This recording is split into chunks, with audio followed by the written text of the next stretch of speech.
उसे यकीन ही नहीं हो रहा था कि उसका घर जमाए पति इतनी बड़ी कंपनी के मालिक से बात कर उसकी सिंह इंडस्ट्रीज का मर्जर करवा रहा था। अभिनव, कौन हो तुम? मुस्कुराते हुए अभिनव ने अनन्या की तरफ देखा, लेकिन उसने कोई जवाब नहीं दिया। अनन्या द्वारा किए गए सवाल का जवाब अभिनव देता। उससे पहले ही उसकी आंख खुली और उसने खुद को अपने घर में पाया। ये सिर्फ एक सपना था, लेकिन अभिनव को इस बात पर भरोसा नहीं हो रहा था। अभिनव अपने घर पर इसलिए सो रहा था क्योंकि अनन्या को बिल्कुल पसंद नहीं था कि वह सुबह उठकर अभिनव का चेहरा देखे। अभिनव के पापा संजय की मौत जो एक साजिश थी, उसके बाद से वह काफी अकेला हो गया था।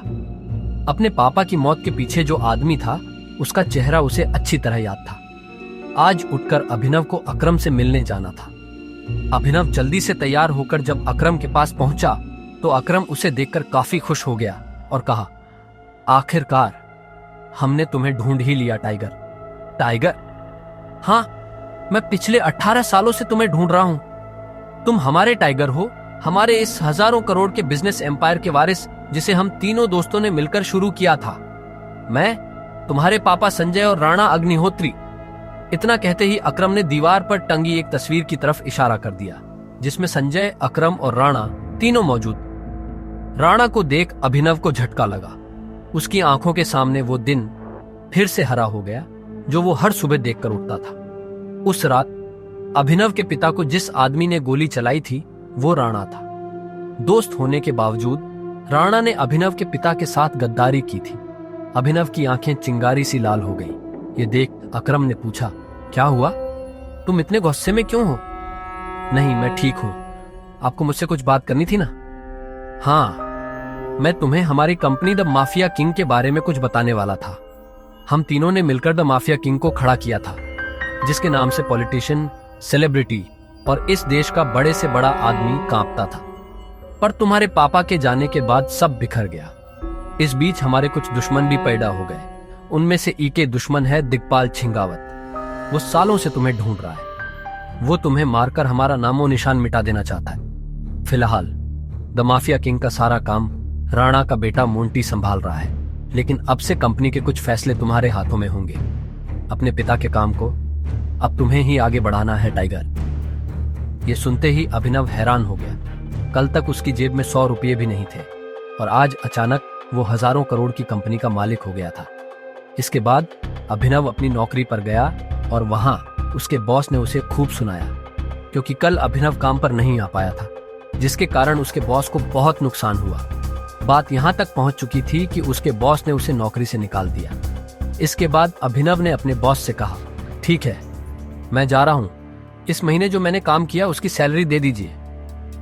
कल जो तेरी वजह से हमारा नुकसान हुआ, अगर मैं उसकी भरपाई तेरी सैलरी से भी करूं तो भी नहीं होगी। शुक्रमना मैं वो नहीं मांग रहा हूं।